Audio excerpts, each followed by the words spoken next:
Bismillah, alhamdulillah, wassalatu wassalamu ala rasulillah. I wanted to start out actually just to talk about marriage. Because the topic is about overcoming mental health concerns in marriage, I think it helps to understand why do people have mental health concerns in marriage. Now there are some people who come to marriage with some problems, and we'll talk about that. But a lot of the issues come within marriage itself. And as Sister mentioned in the introduction, once you go past the honeymoon phase, there is a very famous scholar, and a non-Muslim scholar, and he's done a lot of research in marriage. His name is Gottman, and he's studied a lot of couples, and he talks about this idea that every marriage goes through these phases. So the very beginning is the honeymoon phase, where it's new, you love each other, you want to be in each other's company, and then people go into some really difficult times, and that honeymoon phase really typically ends sometimes with the birth of a child, or organically after 6 to 18 months, depending on, and I've seen as little as like even 6 weeks in my practice. And then after that comes a very rough time for about 3 to 4 or 5 years, where you're having a lot of challenges and a lot of difficulties. But then if you get through that, alhamdulillah, it gets easier and easier. So, but why do I want to talk about marriage?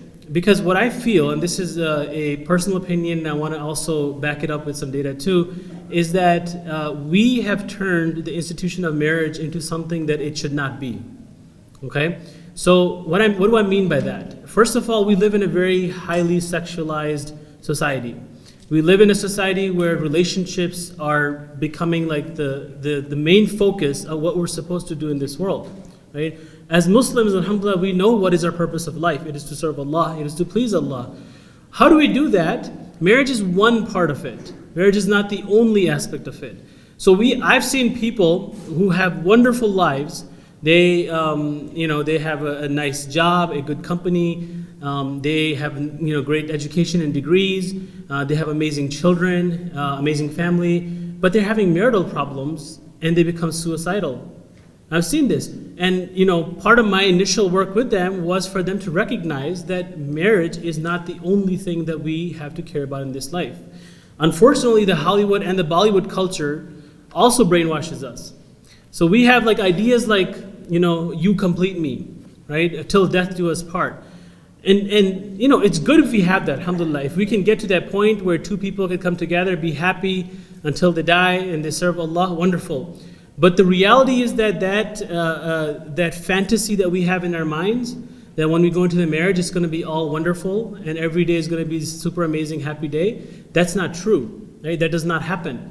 And so when we go into the marriage, sometimes, this idea of like, you complete me, what it's really saying is that I'm broken or I have a problem, and somehow when I go into the marriage, it's going to get better.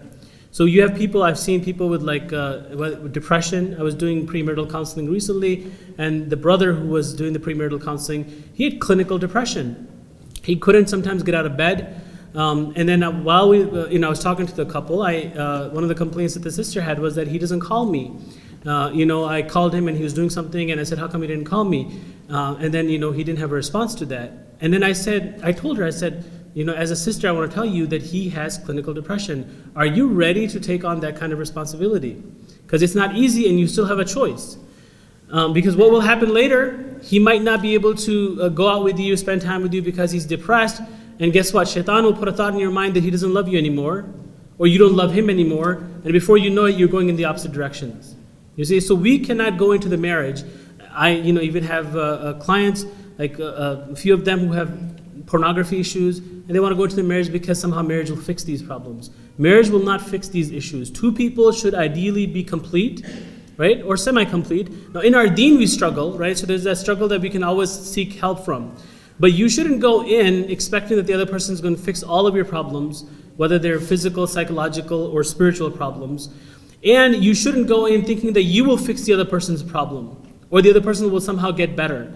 Again, when I do premarital counseling, I will ask the question, why are you getting married? What are you looking for? I want someone to, get answers like, I want someone to help me become a better Muslim. Okay, where do you struggle with your Islam? I have difficulty waking up for Fajr. Okay, ask the other person, yeah, I too have a struggle like that, and hopefully the two of us will overcome that. No, That's not going to work. If you have difficulty waking up for Fajr, you need to find a way, we need to find a way to get us to wake up for Fajr, right? It sounds kind of childish. Now, again, it would be great if somebody gives us a nudge. And people who difficulty have waking up for Fajr, it's not because they don't have people reminding them. It's because they really cannot wake up for Fajr. Either they're sleeping late, they might be depressed and it's hard, getting out of bed. Many reasons. So, ideally, we have to keep in mind that marriage and the idea of marriage should be solely for the purpose of pleasing Allah subhanahu wa ta'ala. And that's what we do it for. And these relationships that we have with people, they are merely a connection with which we get closer to Allah. Not that it takes us away, because if a person becomes suicidal, or if somebody goes out and cheats on their husband or their wife because they're having marital problems, now what you've done is you've done the opposite of what a marriage is supposed to do for you. So I hope that's making sense, and I hope I didn't come out as too difficult or rough. And if you have any questions in between, you can also ask, but we'll have time at the end. So then what happens is people come into the marriage and they have their own baggage. Everybody comes with baggage, right? Now, what kind of baggage are we talking here? Most people here are either going to be Palestinians, from the Middle East, some Desis as well. Most of our ancestors have suffered severe trauma. Let's be honest, right? Coming to America, even back home, there's things that have happened that were just very traumatic. And that trauma gets passed on through generations. So what is trauma? Right? Trauma is this catch-all phrase that people use, but trauma is subjective. What do I mean by that? So if you take 100 people who've been exposed to trauma, you see that most people will overcome their trauma and they'll come back to their normal life. Okay, after some time, they'll go through the phases and come back. Then there's about 10 to 20% of the people that actually recover from trauma and they're stronger. They're much, much better. But then there's people who come out of trauma and they have PTSD. Right? And these are the people that often will cause other problems in their lives as well. So their PTSD is untreated, they get married, or they start a family, and now the same trauma that they received as a child, they're passing it on to their generations. You've, I'm sure, heard this idea that people who are abused end up being in abusive relationships, right? Or they end up being abusers as well. Now, if you're not aware of your abuse and the impact that it has on you, then yes, naturally you're going to have this tendency to go towards becoming abusive as well. We also, as individuals, have our own idea of what a marriage should be. So, two things I want to talk about here that are kind of related. One is, how does a child know what Allah subhanahu wa ta'ala is? Right? This is a parenting kind of tangent I'm taking. A child knows who Allah is through his parents, right? He sees the parents. Parents are forgiving, parents are providing, parents are the ones that are disciplining him. So the idea, this concept of what mercy is, this concept of what forgiveness is, comes from the parents, right? And then when the child grows up, matures, his cognitive level capacity comes to a point where he can slowly grasp the concept of God, and he begins to do that. Same with marriage. How do children know, or how does a person who's never been married before know what marriage is? It comes from the parents. And I'm sure most of you can tell me a lot about your parents if I asked you that how do our parents do in their marriage? I've heard things now. Granted that I'm a clinical psychologist, so I only deal with people who have issues. So I'm not generalizing it to everybody here. But I've had people who talked about their parents being severely abusive, from towards each other as a couple, as well as towards the children. Both of those issues are having now problems in their marriage and causing problems in the marriage. So the third thing I want to mention is what's called unmet needs as a child. Oftentimes, we pick up habits as children and we pick up these unmet needs. So for example, let's say that a person grew up in a household where the parents were very demanding. They did not give much freedom, flexibility was not there. So let's say they weren't allowed to go out and do much on their own. Now they come into the marriage, one of their unmet needs is freedom, empowerment, flexibility, however you want to word it. And if their spouse doesn't do that, let's say their spouse, let's say to a healthy degree, stops them from doing something. Like, hey, you're going out too much, it's not good for you. What's going to happen to them? It's similar to trauma. That once that wound is created in your mind, every time you touch it, it hurts. And it hurts the same. You see, our brain can't really tell time. It sounds funny, but the concept, the idea of time came after Allah created us, but it can't tell time. What do I mean by that? Is that if a person goes to war, right, and they get traumatized by war. They were in a battlefield, something blew up, dead bodies everywhere, now they're traumatized. They come home and 10 years later, they're sitting in their living room and a car backfires outside. What does the brain think? It's war. Brain's going to think, oh my God, someone's going to die. Something bad is about to happen. The brain doesn't comprehend that, no, that was 10 years ago. Now, 10 years later, we're sitting in a very peaceful environment, and that's not going to happen. So every time we have these unmet needs, we have these childhood concerns, we have these issues, trauma, every time something similar happens in the marriage, the person will react similarly. I had a couple that I worked with. I think they were also of the Palestinian background. And the husband complained and says, every time she walks in the door, she starts yelling at me. And I don't like it. And what do? I respond. I yell back, and then before we know it, we have an argument. And she says, no, I'm not yelling at you. It turns out her tone of voice, and then I found out, this is what she told me, again, you can correct me if I'm wrong, that Palestinian women tend to be louder, And so she said, I'm just being normal myself. But when he grew up in a household where his mother yelled at him often, again, his brain doesn't recognize that this is not the same. All he hears is loud voices, in this case coming from a woman, and he responds the same way as he responded as a child when his mom actually yelled at him. And sometimes it wasn't like, within boundaries, and it wasn't for disciplining. It was traumatic. So these childhood issues will play a huge role in the marriage. Now, individually, it's our job to focus on ourselves, right? No matter what we do, we can never guarantee the other person is going to get better. For us, examples are the Anbiya. So if we look at a relationship between father and a son, we know the story of Nuh alayhi salam and his son who didn't become a Muslim. If you look at a story of husband and wife, we know the wives of Nuh and Lut who were not Muslims, and the Quran mentions that. We know the wife of Fir'aun was someone who was a believer. Right? So just because you are a strong believer, just because you are of a healthy mind, it will never guarantee that your spouse will be the same way. Right? That's not how we approach life. We go in life, we work on ourselves.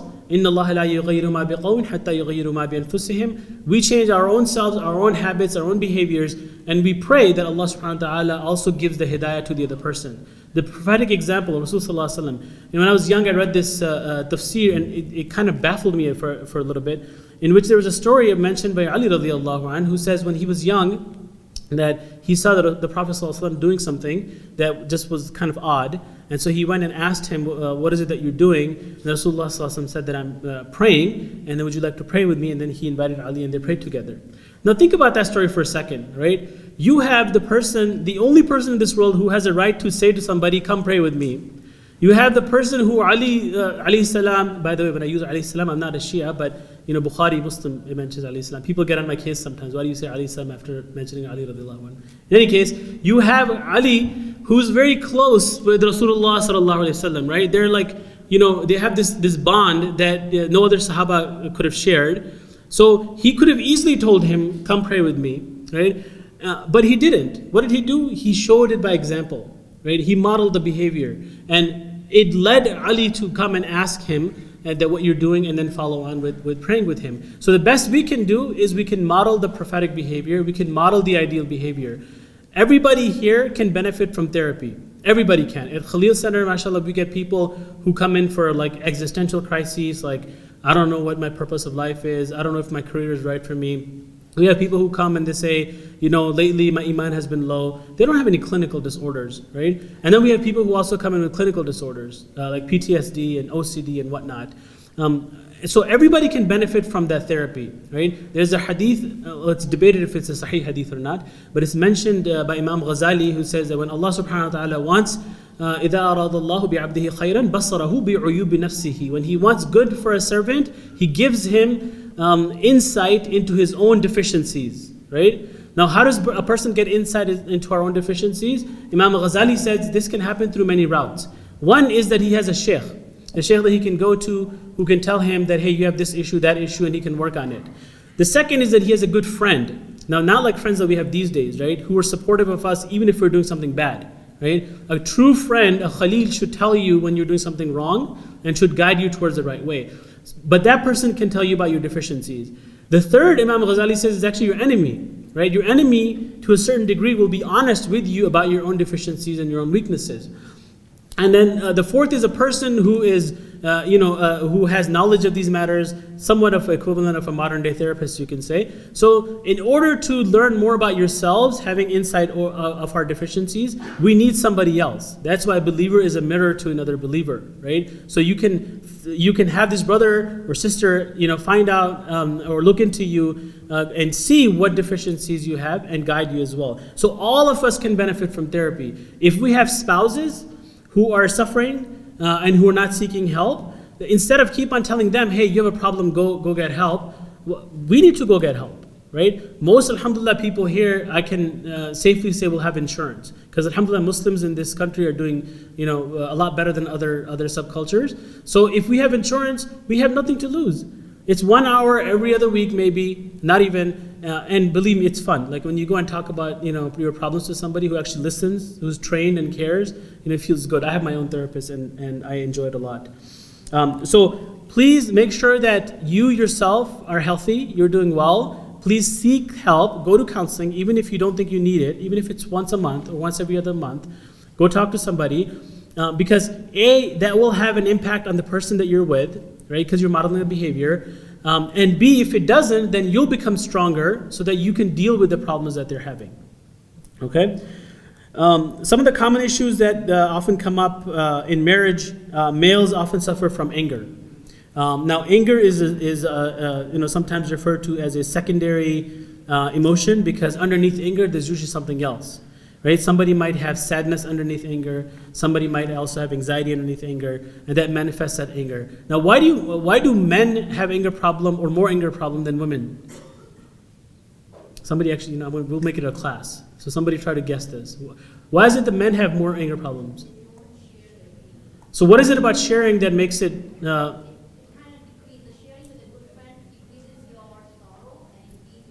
Right, exactly. So when men when men are happy or when we're sad, we don't cry, we don't laugh out, and that's to a certain degree. Okay, I understand. You got to keep your your manliness, but you can cry in the bathroom, you can cry when you're driving, right? If you feel something, if a certain emotion comes to you, we'll talk about emotional intelligence as well. We should be able to express it.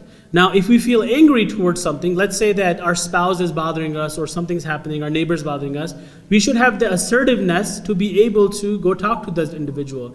You see, this goes back to the first concept I mentioned, that the way we take relationships in our life.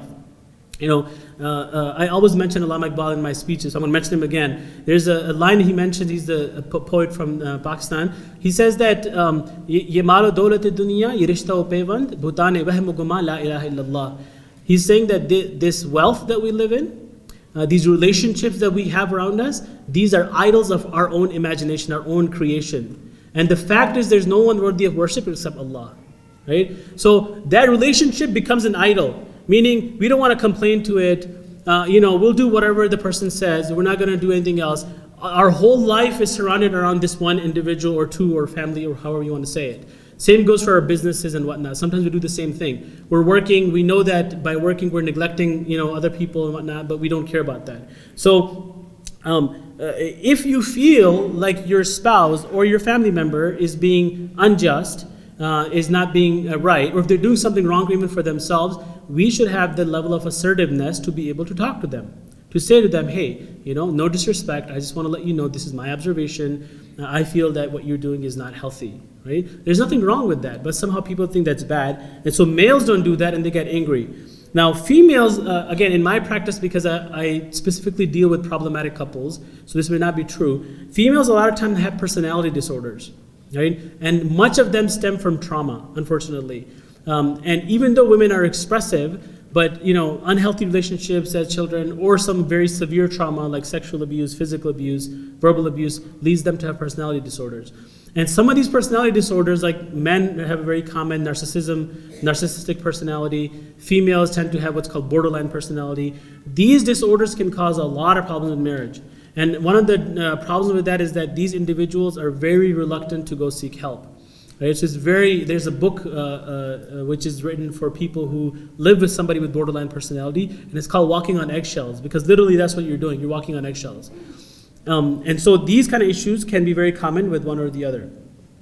Now, the last thing I want to talk about, and then we want to go towards questions too, is how do we overcome it, right? How do we overcome these issues that we're having in marriage, or if your spouse is having these problems, mental health concerns? The first thing I'm going to ask you to do is become aware of your own emotions and your own thoughts, okay? So what does that mean? That's emotional intelligence. Now, if I asked you, how do you feel right now, right? You know, what word comes to mind when you hear that question? How would you respond to that? Like, give me the gut response. How do you feel right now? Great? Okay. Happy? Yeah, fun? What's wrong with these words, by the way? What does great mean? It doesn't mean anything to me. I'm sure you feel great, but it doesn't mean anything to me, right? You're happy, but how happy are you? Ecstatic? You know, are you happy that you won the lottery happy, or are you happy that, you know, like, you know, who's the president? It's not Netanyahu, right? Who's the Israeli president right now? Or he died, or he had a heart attack, right? I mean, there's a happiness, right? There's different levels of happiness here. So you have to ask yourself, well, like, you have to be more specific. If you go online and search something called like Wheel of Emotions, but you can do it in many ways. But what it is it takes the emotions and it branches it out to more specific emotions. So at any given moment, if I ask myself, how am I feeling right now? I have some anxiety because I'm presenting in front of so many people. I might say something that might be embarrassing. So there's a little bit of anxiety that's there, right? I'm also kind of feeling tired because my son is sick. And so last night he was up, and you know how that goes. And so you have these specific things. That's part of being emotionally intelligent. Know how you're feeling, know how much you're feeling, and know what's making you feel that way at all times. This shouldn't be something that you only do like once a week, right? At any given moment, ask yourself the question, how am I feeling? How much am I feeling that? If it's anxiety, how bad is the anxiety? If it's anger, how bad is the anger? And what's making me feel this way? What specific thing that happened recently, or even in the past, that could have contributed to this? That is probably one of the best things you can do. Now, with that, recognize how the other person, your spouse, feels, right? So I do this sometimes in couples therapy. I'll say, I want you to look at your husband or wife, and I want you to tell me what they're feeling right now. They can't. They have no level of understanding and awareness of what the other person is feeling. Now, it is not, it's a wisdom of Allah that whatever we feel inside, it comes out. Right? When I'm nervous and anxious, I'm sweaty, I might be a little fidgety, right? I might, my throat might get dry, but you can't tell. But there's some signs that you'll be able to see, there's some signs that I'll be able to see. I might get loud, or I might get quiet. Sometimes people, when they get angry or they're mad, they get quiet, right? Some of them get louder. So recognize these signs for your own spouse. What's making my spouse, or how is my spouse feeling right now? And then even in your own mind, you can ask, I wonder what made them feel that way. And then approach them. Hey, I'm noticing you're a little bit anxious. Is everything okay? Without being obsessive about it. This is something that we should have, the emotional intelligence. Now, how does this help in marriage? Arguments happen in couples. This is a fact. This will always happen. From the beginning of time, Rasulullah ﷺ and his wives had argument. This is something that we cannot escape. But what's important is, there's two different states of minds that a person can be in. One is called the emotional mind, right? And these are extremes, by the way. The other is a rational mind, right? So if you're in an emotional state of mind, there's no rationality whatsoever, right? So we have like our anger, for example.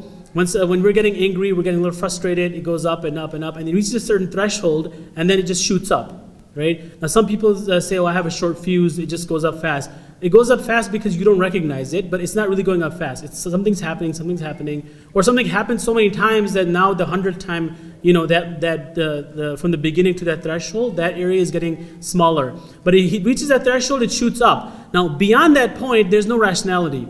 So sometimes I have couples that say, no, I just want to explain it to her, and if I can explain it better, she'll calm down. That's physiologically impossible. When somebody gets angry, it will take at least like 15 to 20, maybe half an hour for that person to calm down. So during that time, you don't want to be even around that person. Ideally, you should not be in front of each other. But if you are, please do not respond with rationality and especially emotionality.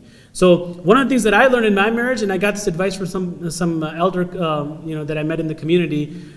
This uncle told me, he said, Beta, whenever my wife yells, I stay quiet, even if she's wrong. I don't say anything back, I don't respond, I don't argue, I don't try to because I know she's angry. And whenever I'm yelling, my wife doesn't respond, right? Because that's not the time. But what we do later on is we process that. We come back together, when we're calm, we say, okay, let's talk about what happened. Why were you mad earlier?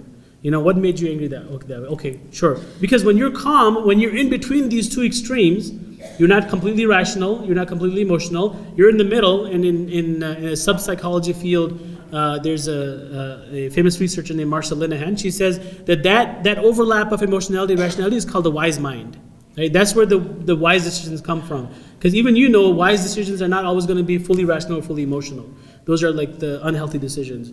So recognize for your own self where you're at, and if you or your spouse is heading towards a direction where there's arguments and fights happening, ideally way before that you should say, you know what, now's not a good time, let's talk later. Let's do something else right now. We'll come back to it later because clearly one of us is getting mad. Or you could say I'm getting mad, even though you might not be getting mad. But recognize and know when to stop. Then a lot of times people complain about quality time. Don't focus on quality time, focus on quality moments, right? I was talking earlier in the presentation and I gave the example. I said if I showed you a white piece of paper and on that piece of paper, if there's a black dot, right? And I showed it to you and I said, what do you see? You're gonna see the black dot. That's a human nature to notice things that are abnormal and negative. Our nature is not to notice something positive. There was a scholar, Abu Zayd al-Balkhi, in the 9th century, and he wrote in his book that if that we as humans need to store positive memories, kind of like a medicine cabinet that we have for that rough time when you have a headache, you should have Tylenol so you can take it.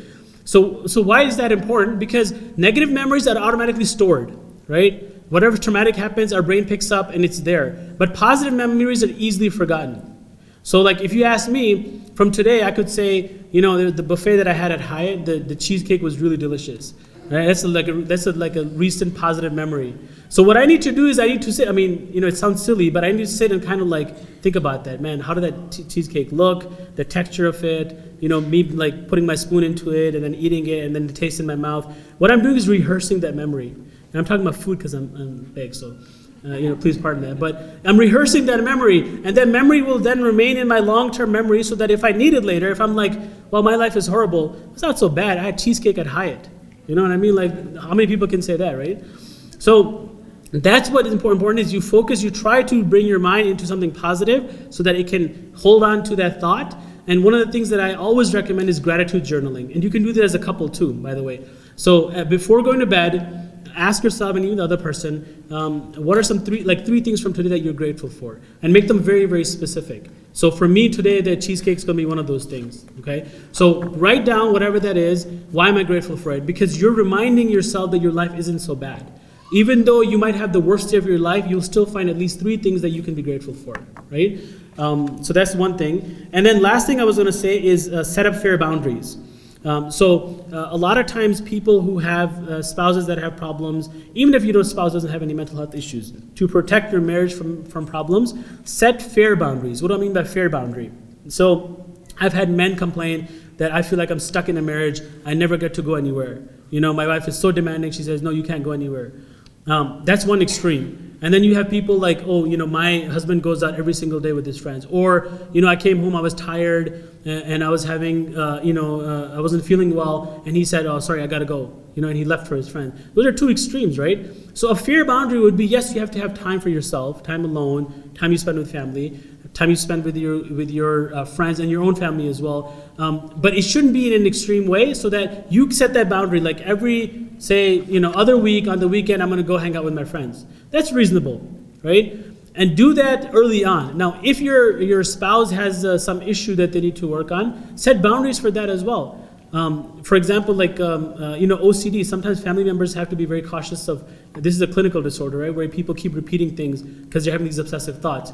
Now, I have anxiety in my family, so my 4-year-old, believe it or not, has OCD symptoms. He'll go and try to close doors, So what do? I follow him, and I'm like, no, Haris, you can't do that. You got to keep the door open, right? And he's like, and then he'll go in the bathroom, and he'll pick his, this should be here. I'm like, no, we'll put it back right there. And the uneasiness that comes with it, I know that's what's going to help him get through that. So you have to recognize for your spouse that, where do I set the boundary for this person? If my spouse has OCD and he keeps asking me something, I had a couple where the wife kept asking her husband every single day, am I beautiful? And this wasn't does this make me look fat question that's comes every now and then. This is obsessive, am I beautiful? Am I pretty? And he's like, yeah, honey, you're pretty. right? So I said to him, when they came for therapy, I said, no, don't say that to her. Even if you feel, and even that is a fact, do not say that to her, because that's not helping her, that's actually making it worse. That completes the OCD cycle and it keeps going and keeps going. So know those boundaries and where to set them, and consult with a professional so that you know exactly what to do. Wow, there's like a whole book here. All right, so we'll leave time for questions, inshallah. Jazakumullah khair.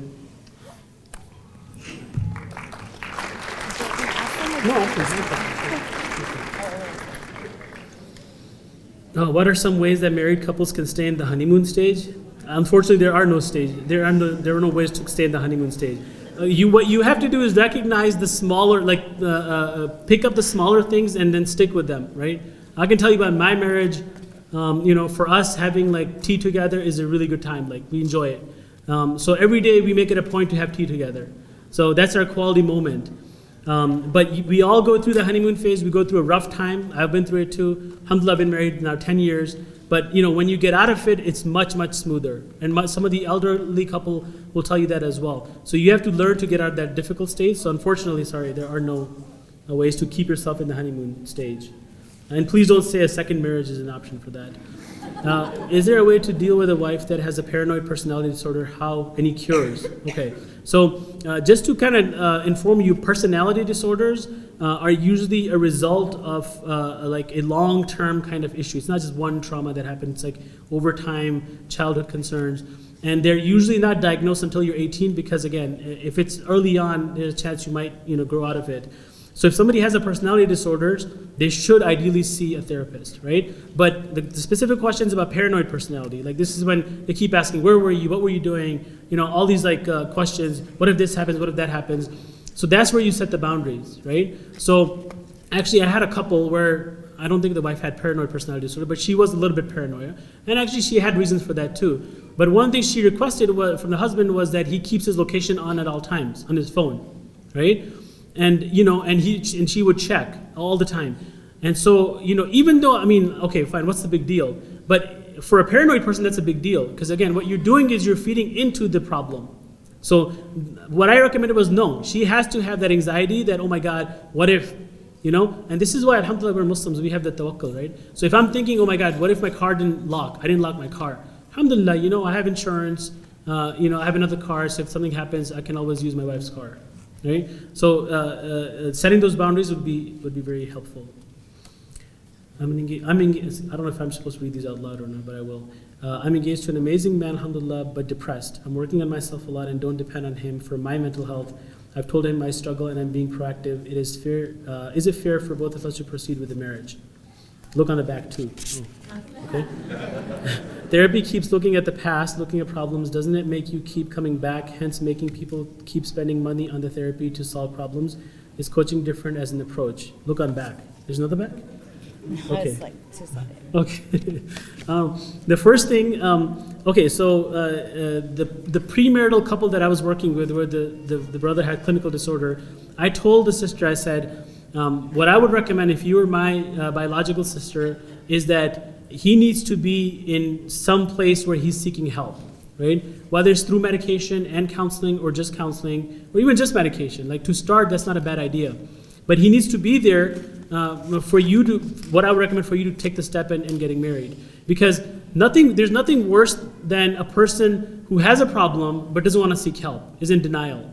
Right? If you go back and on Google search on stages of change, they talk about there's like different stages that a person can be at, the pre-contemplative stage and whatnot. So if you're in a very early stage where you don't even think you have a problem, you don't think you need help, then that person, it's going to be very difficult, right? But if a person says, I know I need help, you see, this comes down to even like Islamically we say committing sin. If we commit a sin and we recognize it as a sin and we do astaghfar, that makes us a mu'min. That makes us a believer, a strong believer. But if you commit sin and we're like, it's not a big deal, it's okay, marijuana is halal, don't worry about it, that's bad. That's borderline kufr, right? So we have to be very cautious. A person who please don't get on my case about marijuana, okay? It's just a side joke. But if you are in a place where you need help but you're not seeking it, that's a very, very dangerous place to be in, and I would caution against that.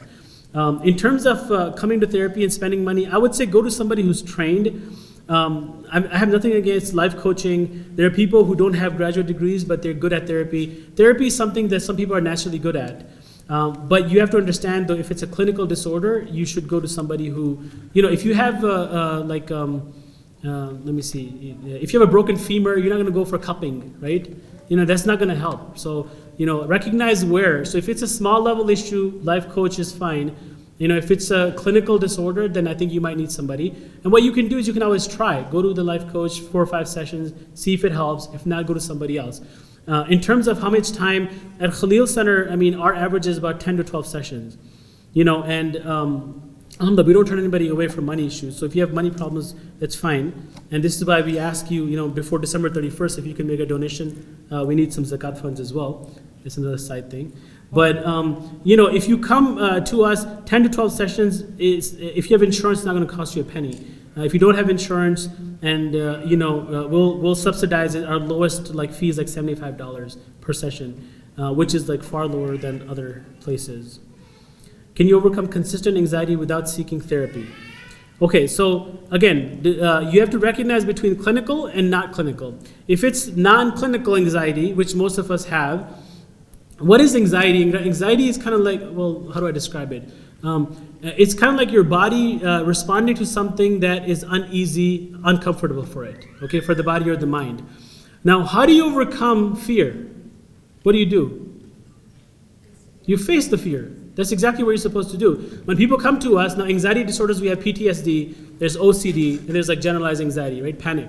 So people come to us PTSD. What do you think is a treatment for PTSD? Somebody who comes to me and talked and was traumatized in a war in 1992, I'm going to say, I want you to close your eyes and I want you to describe to me what is happening to you or what happened to you back then, but in present moment. That trauma that happened, I want you to repeat it again and again. Because what that does is that exposes the person to that which they're fearing and overcomes their anxiety. Somebody has OCD, and let's say we had a client. This was actually a pretty funny story too, because this brother, mashallah, very knowledgeable, but he kept repeating his wudu again and again. So he came to us out of state, and my friend Human was treating him, and we had to keep an eye on him. And one time I went to the therapy session, and he sneaked out to the bathroom, and we went to the bathroom, and it was a flooding in there. This brother, he was trying. But what do we do with OCD? You think your hands are dirty? That's fine. Don't wash them, right? Yes, it's anxiety. Yes, that feeling is really nasty, and you have this tendency to do it, but don't do it. That's what helps overcome anxiety. So whatever is giving you anxiety, hopefully it's not something haram. Expose yourself to it, right?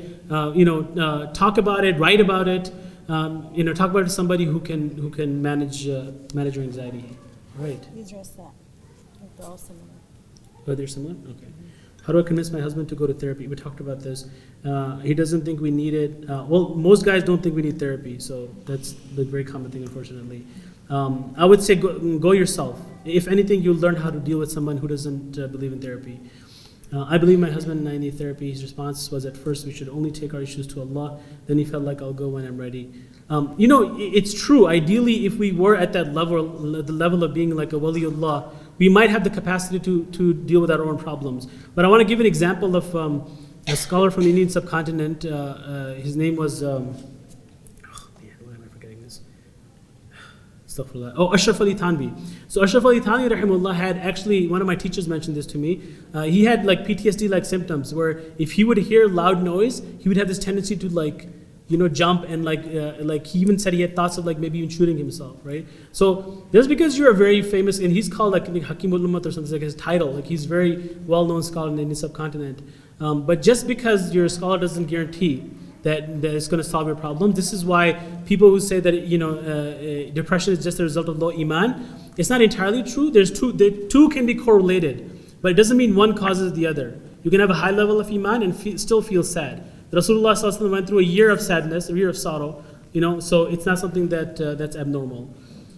How can you help urge someone to go to therapy? It's the same question. Wow. How can someone overcome marriage phobia besides therapy? Exposure therapy would be that you get married, but I wouldn't say you get married. At least you talk about marriage. What is it about marriage? And also talk about where does it stem from. I once worked with a brother who came in. He said, I don't want to get married. I thought he was having like same-sex attraction, but that wasn't the case. It turned out he was abused when he was young, sexual abused. So the idea of being intimate with somebody else was keeping him away. So after going through the trauma therapy, he was able to overcome that and got married, alhamdulillah. Any advice on uplifting your spouse's iman and reliance on Allah? Okay, can you change someone's iman? You can't, right? I mean, do we have control over our own iman? Oftentimes we don't. You can be a very highly practicing Muslim and your iman will go down. That's just a fact. This is how iman's supposed to be, right? So we can't even change our own iman, let alone how do we uplift someone else's iman. The best we can do, again, is model and we make dua for them. Okay, next one's, wow. Let me get some water, sorry. Yeah, take your time. When going to therapists, do you recommend only a Muslim therapist or does it not matter for marriage or individual therapy? Ideally, if you went to somebody who was of the same religion, culture, gender, that would be ideal. But again, I would think don't let that stop you from going to somebody. At the Khalil Center, we utilize this model that she mentioned, the traditional Islamically integrated psychotherapy. It comes from traditional Islam, but practically it's very similar to what other practitioners do. It's just that our approach is different. What do I mean by that? If you go to a Freudian psychologist, the underlying principles behind Freudian psychology is that everybody's born evil, negative, and that comes from the original sin. And that we have these drives that we work on. Now, Islamically, Shah Waliullah says that human beings have inside of us these two forces. There's a quwwa bahimiyya and quwwa malakiyya. And these two forces, that the animalistic force and the angelic force, are constantly in struggle. So there's a part of our soul that he says ruh is actually the same ruh that animals have, right? So again, our approach would be to go through the Shah Waliullah concept. But if you went to Freudian psychologists, the treatment itself looks very similar, which for trauma, again, you talk about it. For anxiety disorders, you get exposure therapy. So don't stop yourself, ideal, but you keep finding somebody until you actually find one that works for you. Where can I find a therapist who's Muslim and can relate to my issues and understand? Well, we have some Muslim organizations, Khalil Center being one, is the largest provider of Muslim mental health in North America. We also do web therapy, but only for people that are low-risk issues. You can go to psychologytoday.com and search for any therapist. MuslimMentalHealth.com has its own directory. There's a lot of sites now. I think Mohsin's organization, I'm forgetting the name, that's for mental health, has its own directory as well. SIMA has its own directory as well. So you can find Muslim therapists through that. I use words like I feel, okay, I forgot the L. Because I'm trying to express how I feel, but my spouse always says that I shouldn't feel that way because it is not how things are. This drives me crazy. It would drive me crazy too. What are some other ways to get him to hear me and understand me to move forward of helping me seeing things differently? It's a very tough question. I think what you're doing is right. If you feel a certain way, you should express it. I think one thing I would say, first look at what you're saying exactly. Like if you say, I feel like you're being an idiot, that's not a right way to talk to somebody, right? But if you're not using that kind of terminology, then, it's about empathy. True empathy is very hard to get. Every single interaction that we have is subjective, right? So what ends up happening is that we create our own idea of our own feelings towards something. Like something happens, someone dies. This happens in family too. Like let's say a father figure passed away. Out of 4 children, 1 child is severely depressed, and the 3 of them are fine. Now, all 4 of them lost their father, right? But because it's subjective experience, one of them, it hurt them more than the other. So what I'm trying to say is that it's very difficult for one person to truly exactly feel what the other person's feeling. It's almost impossible. So you can explain yourself to a certain degree, but will the other person know exactly what you're feeling? Probably not. And this is where a therapist would be really good, because a therapist is supposed to be non-judgmental, empathic. Okay, next set of questions. How do you know when it's time to leave your marriage? Oh my goodness, okay. For example, someone who's going through verbal abuse, name-calling, punching in walls, and the spouse promises to change but doesn't. That's not a question I can answer. When you should leave marriage.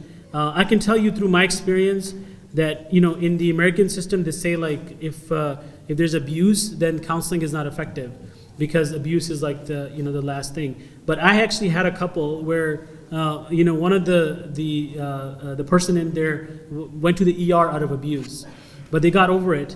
They came to counseling, they successfully went through the therapy, and now they're much, much better, right? It doesn't guarantee anything, but I can tell you that there's no problem that people can't get over, alhamdulillah. And I had a couple where one person cheated on their spouse, and he was able to forgive her, and they're much better now. So it doesn't justify anything here, but what I'm trying to say is that there's always hope, but that's a decision you make for yourself. When it's time to leave the marriage, unfortunately, and no one should be able to tell you that. How should I respond to a Muslim friend who tells me he is contemplating suicide? What are practical ways to get over social anxiety? So if someone is talking about suicide, now it's a very serious matter. If you actually believe that they're going to hurt themselves, you should call the ambulance. I mean, this is a very serious matter. If somebody texts you like, I'm going to kill myself, you shouldn't wait. You should call the ambulance. Sometimes people do say things like that for attention, but this is where we don't take chances because, what if it's not? What if it's real? How do you respond to them? If you're not a trained psychologist, it's going to be very hard. You see what I mean? Like, even for me, if somebody came to the office and said, I want to go kill myself, my first thing is going to be, I need to get you to the hospital. You see, so because that's like where the boundary is like, okay, you know what?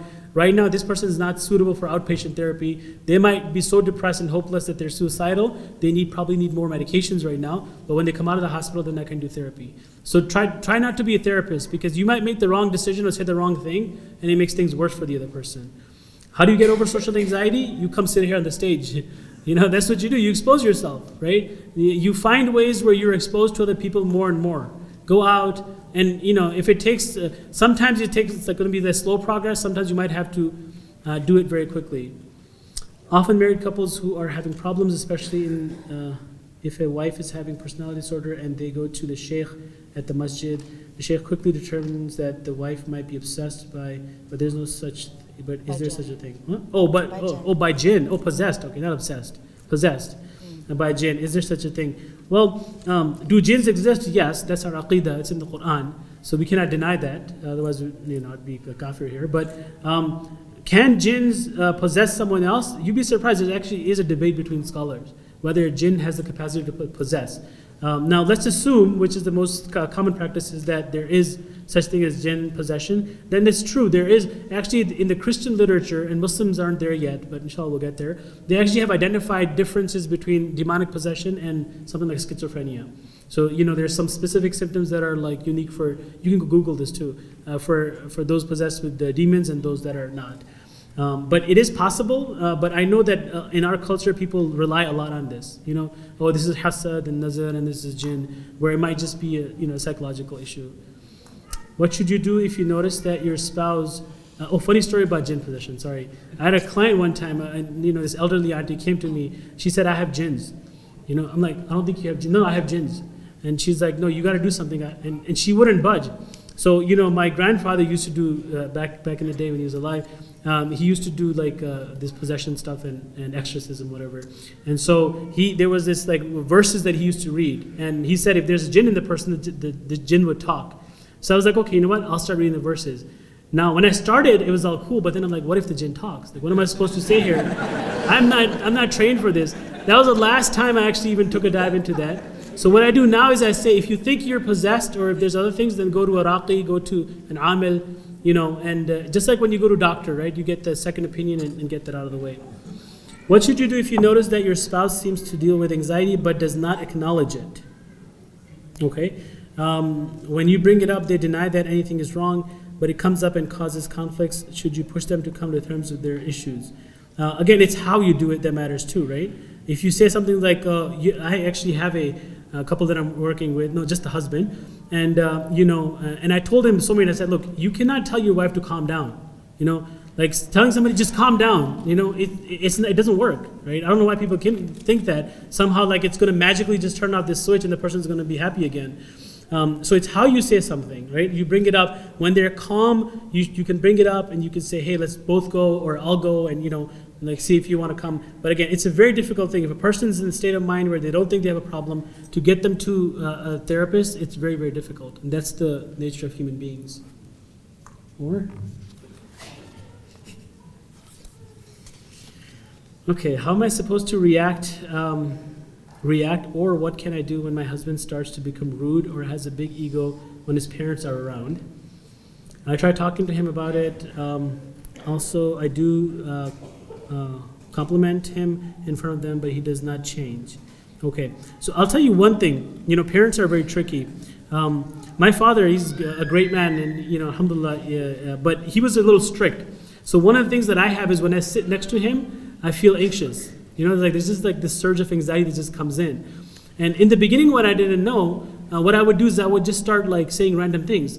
And my wife brought that up to me, and she said, look, whenever he's not there, you're okay, but then when he's there, you're like, what's up with that? And over time, I learned that it was my own anxiety, right? And alhamdulillah, I have nothing to fear from him, but I think what happens is sometimes if people are different in the presence of others, there may be something going on there that you're not aware of. If this person's not ready to talk to you, again, if your approach is not good, fix the approach. If the approach is fine, maybe they're just not ready to talk about it yet. Maybe it's something too personal. A couple that I work with, they couldn't have children, they were having intimacy issues. Turned out, one of them had sexual abuse, and she wasn't ready to talk to the husband about it.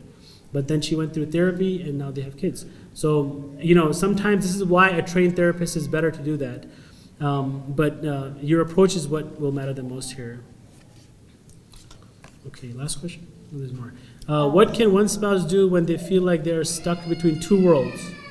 Immediate family versus in-laws. Okay, in-law problems are universal, right? One of my teachers in madrasa used to say that it is the wisdom of Allah that Rasulullah Sallallahu Alaihi Wasallam's parents weren't alive when he got married, because it'd be very difficult to see how he managed that relationship. It's a very tough thing to manage the relationship with in-laws. It's a problem that even non-Muslims who don't have collective and these kind of families, they have that issue as well. So recognize that it's very normal to have that issue. A mother-in-law will always have some beef against a daughter-in-law and vice versa. A husband will always struggle between like keeping his mom and his wife happy, right? Someone said to me, it's like between rock and hard place. And it's true. So you have to first recognize it, but what it comes down to really is what you're supposed to do and setting that boundary. So for example, if for example you have in-laws who come to visit you, right? And you don't even go out and say salam to them, obviously that's not okay, right?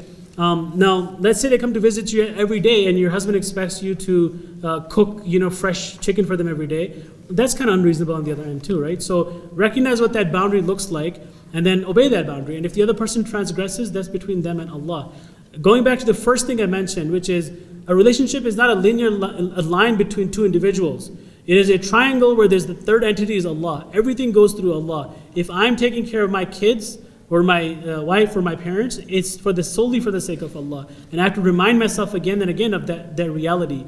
Because if I'm doing to make them happy, there's no guarantee they'll be happy. And then I'll be sad and hopeless.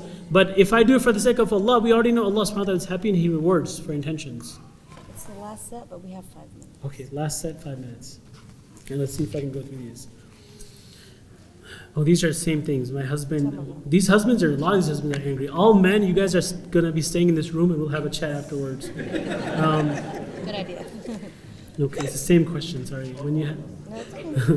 When you have a history of mental issues and you don't want to worry your loved ones, what can be done to get out of the mindset that you are a burden or always bothering them? So that's part of like negative self-talk that people have a lot of, because of trauma and bad history, like I said, history of mental illness. Again, you have to go seek help. Find somebody, find a therapist. Sometimes there's like websites where you can even do like informal therapy for free. Come to Khalil Center, we have web therapy. Find someone to help you because, it's not going to be as easy as like, how do I change my mindset? It's going to take some time and some work. And it shouldn't be like lifelong, like 20 years in therapy. Like I said, 10 to 12 sessions is our average. So please do that. What steps should a depressed person take when pursuing marriage, aside from general treatment options, like therapy and medicine? Is it okay to get married if you're seeking help? Mm-hmm. Yeah, so I mentioned this earlier, like if you're actively working on your problems, whatever those problems are, bad habits, like bad manners, anxiety, anger, depression. If you're actively seeking help, that's a good thing. I consider that as a good thing. But if you're somebody who doesn't seek help, then that's problematic. Now, what should a depressed person do? Well, I would say, first of all, again, recognize how bad is your depression. If your depression is so bad that you can't get out of bed, you can't function, you can't go to work, you don't have any friends, family doesn't want to hang out with you, then that's pretty bad. You don't want to get married in that state. Now, everybody has normal ups and downs, right? So recognizing where does that clinical boundary begin and where does it, end is important. If you go see a psychologist, even for a consultation, they can give you an assessment and tell you exactly where that boundary is, so that you would know that, okay, now my depression is in the clinical range, and I probably shouldn't be getting married at this point. Any recommendation for a case of spouse with bipolar disorder? Already on medications and seeing a non-Muslim seems a spiritual counselor. Okay. So bipolar disorder, just like schizophrenia and even OCD, unfortunately are biological disorders, and medication is the first, the line of defense that you have to go through. Does it guarantee? No. What I would say is try to keep their life as stress-free as possible. Stress is what triggers a bipolar episode, and stress is what triggers the psychosis in schizophrenia. So if the stress is low, and sleep as well with bipolar disorder. Most people don't realize, but if a normal healthy person started waking up at night and not going to sleep on time, they will develop bipolar disorder. Should we end? No, you're okay. Okay. So a few more here. My husband is always getting angry and yelling. Wow, my goodness. He doesn't want to, he makes excuses. It is hard to deal with this in public.